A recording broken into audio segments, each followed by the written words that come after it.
귀한 찬양 감사합니다. 우리가 여행지를 다니다 보면 꼭 지역마다 전망대가 있습니다. 뷰포인트라고 하지 않습니까? 전망대의 공통점은 좀 지리적으로 높은 곳에 있다는 것이죠. 높이 올라가서 전체 그림을 볼 수 있게 하는 것입니다. 오클랜드에도 좋은 전망대들이 참 많이 있습니다.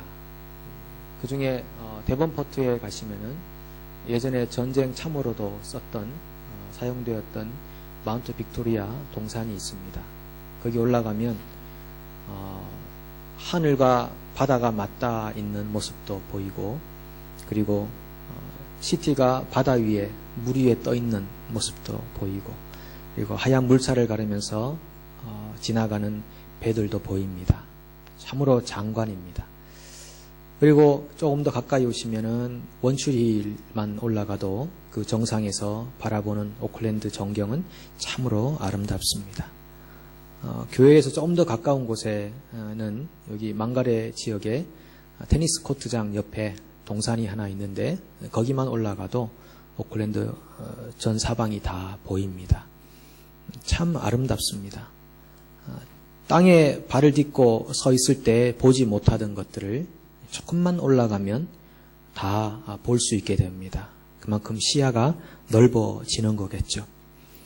성경은 예수를 주로 고백하는 우리를 하늘에 앉은 사람이라고 표현합니다. 여기서 말하는 하늘은 사실 지리적 위치를 말하는 것은 아닙니다. 땅과는 다른 차원의 세계를 의미하겠죠. 그럼에도 불구하고 그 다른 차원의 세계를 하늘로 표현한다는 것은 우리로 하여금 지리적 위치를 염두에 두도록 만들어줍니다. 하늘에 앉은 하나님의 사람들은 땅의 사람들과는 다른 시야를 갖게 됩니다. 조금 더 넓은 시야를 갖게 되고, 그리고 그림을 좀 더 전체적으로 볼 수 있는 눈이 열리게 됩니다. 하늘에 앉아 있다는 것이 신앙생활에 주는 의미가 하도 많아서 우리 지난주에서 한 번 더 말씀을 나눕니다. 그래서 우리는 하늘에 앉은 사람들로서 세상을 더 넓게 바라봅니다. 이 말은 땅에서 일어나고 있는 여러 가지 일들 때문에, 작고 큰 일들 때문에 크게 요동하지 않는 삶을 살 수 있다는 말입니다. 조금 더 큰 그림으로 보면 내게 일어나고 있는 작은 그 일들이 내 삶의 인생이라는 그림에 크게 영향을 미치지 않는다는 것도 볼 수 있게 만들어줍니다. 우리가 지금 고민하고 있는 고민들 중 많은 것들은 넓게 보지 못하기 때문에 고민하고 있는 것들일 것입니다. 오늘은 고유명절 설날인데, 설날이 되면 나이가 한 살씩 더 많아집니다. 나이가 많아진다는 것도 우리를 조금 더 높은 곳에 서서 세상을 바라보게 하는 것 같습니다. 그래서 작은 일들이 그냥 작은 일들로 지나가는 경우들이 참 많이 있습니다. 아버지와 아들이 경기하고 게임을 하게 되면 주로 아들이 이깁니다. 물론 아버지가 연세가 많아지시면 달라지겠지만, 아이가 어릴 때는 아빠와 경기를 하면 꼭 아들이 이깁니다.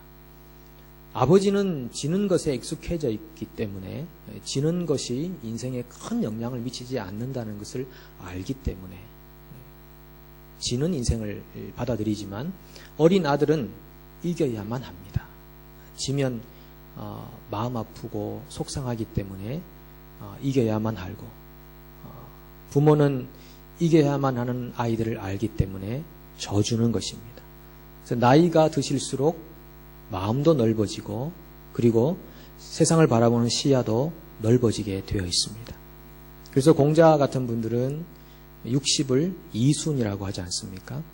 무엇을 들어도 귀에 거슬리지 않는 나이가 되는 것이고, 70을 종심소욕 불유구라고 해서 마음에 품은 그 뜻이 법도에 어긋나지 않는 그런 지경까지 간다는 것을 말해주는 겁니다. 그래서 나이가 한 살씩 많아지고 연세가 많아진다는 것은 그만큼 세상을 바라보는 시각이 더 넓어진다는 말씀일 것입니다. 여러분, 학교 다니시면서 혹시 가장 낮은 점수를 받아보신 적 있으시죠? 누구나 낮은 점수는 받죠. 여러분이 받은 가장 낮은 점수는 몇 점이셨습니까? 저는 학교 다니면서 고등학교 때 36점을 받은 적이 있습니다. 국사라는 과목인데요. 36점을 받았습니다. 여러분들이 들으시면 깜짝 놀라실 만하지는 않으실 겁니다.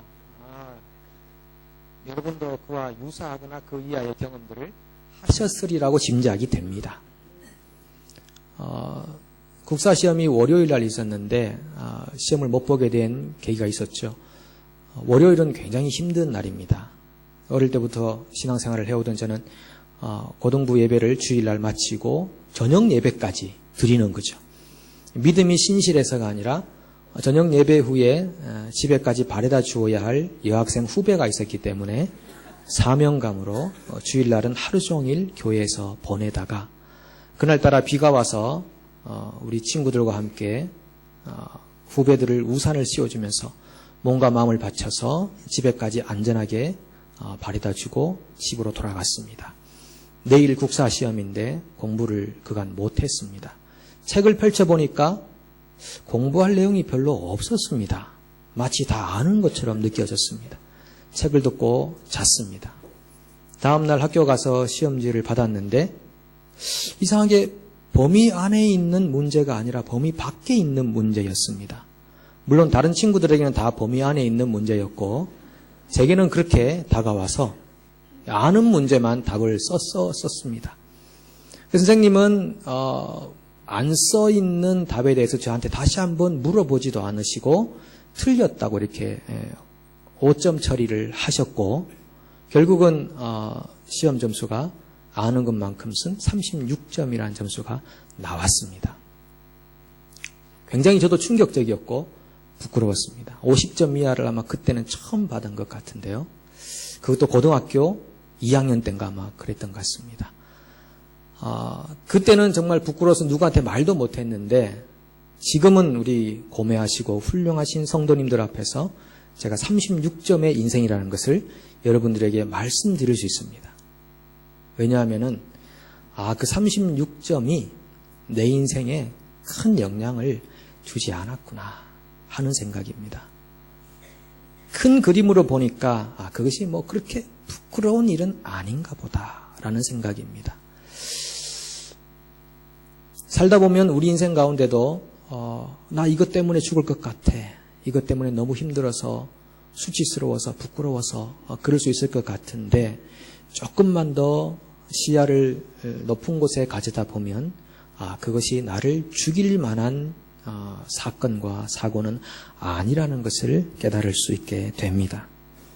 우리가 예수 그리스도를 주로 고백해서 하늘에 앉았다라는 것은 그렇게 우리 일상사 일어나고 있는 그 일들 때문에 요동치는 바다 물결처럼 교만했다가 아주 낮은 곳으로 심각한 절망으로 빠졌다가 하는 그런 반복을 하지 않을 수 있게 됩니다. 왜 그러냐 하면 우리 안에는 믿음이 있기 때문입니다. 하나님께서 어련히 아셔서 우리 인생을 올바른 길로 인도하지 않으시겠느냐는 믿음이 있기 때문입니다. 주위에 그런 분들이 많고 내 삶을 돌아봐도 하나님은 그렇게 나를 인도해 오셨기 때문에 우리는 믿음으로 고백하는 것입니다. 내게 일어나고 있는 이 일들이 결국 합력하여 선을 이루고 하나님은 결국 나를 깊이 사랑하사 나를 향해서 계획하신 뜻을 분명히 이루시리라.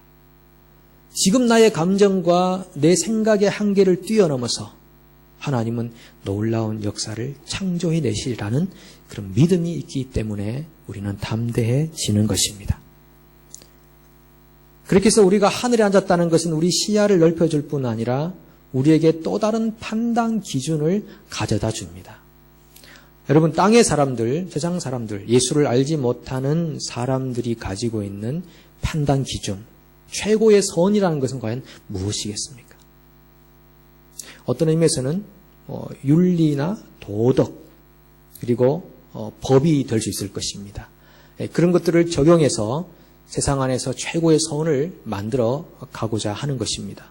이 법은 종교법일 수도 있고 사회법일 수도 있습니다. 그런데 하늘에 앉은 사람들은 윤리나 도덕이나 법으로만 세상을 판단하지 않습니다. 그것은 우리가 비윤리적으로 살자는 말씀이 아니고 초윤리적으로 살자는 말씀입니다. 살게 되어 있다는 말씀입니다. 예수님께서 한 번은 자기 눈앞에 한 여인이 끌려온 것을 보셨습니다. 그 여인은 현장에서 간음을 하다가 잡혀온 여인이었습니다. 사람들이 그 여인을 데리고 와서 돌로 쳐야 한다고 말했습니다. 그 당시 법이 사회 질서를 유지하기 위해서는 돌로 사람을 쳐야 하는 것이었기 때문에 그들의 요구는 당연한 것이었습니다. 예수님께서도 그런 요구를 받으셨고 그것을 이행해야 할 순간에 섰습니다. 그때 예수님께서 말씀하십니다. 돌로 쳐라. 단 너희 중에 죄 없는 자가 먼저. 이렇게 말씀하십니다. 돌로 치지 말라고 하지 않으셨습니다. 돌로 쳐라. 그러나 죄 없는 자가 먼저 쳐라. 돌로 치는 것은 윤리의 마지막 선입니다. 윤리와 도덕의 법의 끝에 가면 돌로 치는 것입니다. 그런데 단 너희 중에 죄 없는 자가, 이 문구가 우리에게 초윤리를 보여주신 것입니다. 윤리 이상의 무슨 판단 기준이 있다는 것을 우리에게 말씀해 주셨습니다. 하늘에 앉은 사람들은 세상에서 말하고 있는 판단 기준을 뛰어넘는 기준을 가지고 삽니다. 그것을 우리는 자기 희생의 방식이라고 합니다. 자기를 희생하는 방식입니다. 자기 희생의 방식을 사신 분이 계십니다. 십자가에 달리신 예수님입니다. 예수님께서 다신 십자가의 방식은 자기 희생의 방식입니다. 오해를 받아 죽되 말하지 않는 침묵하여 죽는 방식. 그 방식으로 살아가는 사람들이 하늘에 앉은 사람들의 삶의 방식입니다. 저는 2000년 4월에 목사 안수를 받았습니다. 한국의 경기노회에서 안수를 받았습니다. 보통 그 당시 안수를 받을 때 목사 안수를 받는 사람들이 찾아온 우리 성도들에게 또 가족들에게 선물을 하나씩 기증하는 그런 관례가 있었습니다. 보통 수건을 많이 이렇게 돌립니다. 받아보신 분들 많이 계실 겁니다. 그래서 저게 고민이 생겼습니다. 신학을 하면서 이게 하나님의 종이 된다는 것은 십자가를 지는 길이구나, 무명으로 가는 길이구나 하는 것을 많이 경험하고 다짐도 하고 이렇게 했는데 목사 안수를 받으면서 사람들에게 어떤 답례품을 돌리고 무슨 잔치처럼 하는 것이 그렇게 썩 좋아 보이지 않았습니다. 그런데 또 한편으로는 그렇다고 독불장군처럼 다 같이 이렇게 그동안 해오던 관례를 깬다는 것은 다른 사람을 마치 폄하하는 것 같은 느낌이 들어서 굉장한 갈등이 속에 있었습니다. 그러다가 결국 하나 결정한 것이 하나님의 종이 된다는 것은 무명으로 가는 길이니까 수건에다가 이름을 빼자. 그것이 스스로의 결정이었습니다. 그래서 2000년 4월 며칠 그리고 목사 안수 기념 이렇게 해서 인쇄를 했습니다. 하고 난 다음에 이제 수건을 드렸는데 그 당시 담임 목사님께서 수건을 보시더니만 야, 이 사람아, 여기 이름이 빠졌네 그러시는 거예요. 그래서 제가 능청맞게 맞장구를 쳤습니다. 아이고 목사님, 이름이 빠졌네요. 제가 이거 중요한 걸 가끔 잊어버리는 습성이 있어서 큰일 난데 이거 어떻게 하면 좋겠습니까? 뭐 어떻게 할 수가 없죠. 뭐 물릴 수도 없고 돌릴 수도 없는 상황이니까. 그렇게 말씀드렸더니만 저를 그냥 물끄러미 그냥 바라만 보시더라고요. 아직까지 그 바라보시는 그 시선의 뜻을 해석하지는 못합니다만 그렇게 보시더라고요. 그리고 마치 제가 중요한 것을 잘 잊어버리는 사람으로 비춰졌는지도 모르겠습니다. 큰 예는 아닙니다만 하늘에 앉은 사람들이 살아가는 삶의 방식은 때로 말을 다하지 못해서 오해를 받으면서까지도 세상의 다른 판단 기준을 가지고 살아가는 사람들, 그 사람들이 하늘에 앉은 사람들의 삶이 아닌가 생각해 봅니다. 우리가 인생을 살면서 이해되지 않고 해석되지 않는 일들이 참 많이 있는 것 같습니다. 때로 우리는 인생을 살면서 많은 경우에 내 인생은 나의 것이라고 노래 부르면서 내 인생의 주도자를 바로 나로 생각하고 애쓰고 힘쓰고 땀 흘리며 살아가지만, 그러나 그런 삶의 결국은 세상 사람들과는 다르지 않게 어떤 의미에서는 좀 허무함과 또 모순된 내 자신의 삶을 많이 경험하게 됩니다. 하늘에 앉아있는 사람들의 삶이라는 것은 다른 의미가 아니라 판단 기준을 다르게 가질 뿐 아니라 인생의 주인의 자리를 양보하는 것입니다. 내가 내 인생의 주인의 자리에 앉아 있으면 모든 것이 해석이 되어야만 명쾌한 삶을 살 수 있습니다. 이해가 되는 일들이어야 되고 이해되지 않을 때는 울분을 터뜨리거나 화를 내거나 분노하며 인생을 살아갑니다. 그런데 인생의 주인 자리를 예수 그리스도에게 양보하고 나면 작은 일에 분노하거나 울분을 터뜨리지 않습니다. 왜냐하면 주인이 그분이시니까. 주인이 이끌으시는 대로 살아가면 되니까. 내가 성공하고 실패하고의 문제도 내 문제가 아니라 그 주인의 문제니까. 내가 있고 없고의 문제, 건강하고 건강하지 않고의 문제도 그 주인의 문제니까 내가 작은 일에 요동하며 살지 않을 수 있게 되는 것입니다. 오늘 인생의 주인 자리가 여러분이 아니라 주 예수 그리스도이심을 믿으시기 바랍니다. 그런 사람들의 인생이 하늘에 앉아있는 사람들의 인생입니다. 그래서 이해되지 않고 해석되지 않은 일들이 인생에 다가와도 언젠가는 분명히 선명하게 이 일이 해석될 날이 올 것이라는 믿음을 가지게 됩니다. 여러분, 우리 손에는 비밀번호가 없습니다. 우리 많은 경우에 인터넷 웹사이트에서 아이디를 넣고 비밀번호를 넣지 않습니까? 아이디를 넣고 비밀번호를 넣어야 로그인이 되고 모든 것이 선명하고 정확하게 내게 정보가 다가오는데 비밀번호를 잘 모르니까 이게 로그인 자체가 안 되고 선명하지 않고 명확한 정보가 우리에게 전달되지 않습니다. 마치 우리 인생에서 일어나고 있는 일들이 그런 것과 같습니다. 우리가 비밀번호를 모르기 때문에 내게 일어나고 있는 이 작은 일들, 큰 일들이 도대체 무슨 의미며 내 영적인 성장에 어떤 의미가 있는가를 도무지 우리가 해석해낼 수 없는데 그 비밀번호가 주님의 손에 있어서 그 주인께서 인생의 마지막 날 우리들에게 해석해 주실 때, 비밀번호를 넣어 주실 때, 그 일이 그래서 내게 일어났었구나. 내가 그 인생의 걸음을 그렇게 해서 걸었었구나. 그때는 정말 힘들고 어려웠는데 그 문제가 그렇게 해서 있었어야 하는구나. 우리는 분명히 그렇게 고백할 날이 올 것입니다. 저는 이것을 빌립보서 3장 18절로 21절 말씀에서 한번 찾아보았습니다. 여러분 성경 구절을 앞에 뜨는데 같이 한번 읽어보겠습니다. 내가 여러 번 너희에게 말하였거니와 이제도 눈물을 흘리며 말하노니 여러 사람들이 그리스도의 십자가의 원수로 행하느니라. 그들의 마침은 멸망이요 그들의 신은 배요 그 영광은 그들의 부끄러움에 있고 땅의 일을 생각하는 자라. 그러나 우리의 시민권은 하늘에 있는지라. 거기로부터 구원하는 자 곧 주 예수 그리스도를 기다리노니 그는 만물을 자기에게 복종하게 하실 수 있는 자의 역사로 우리의 낮은 몸을 자기 영광의 몸의 형체와 같이 변하게 하시리라. 아멘.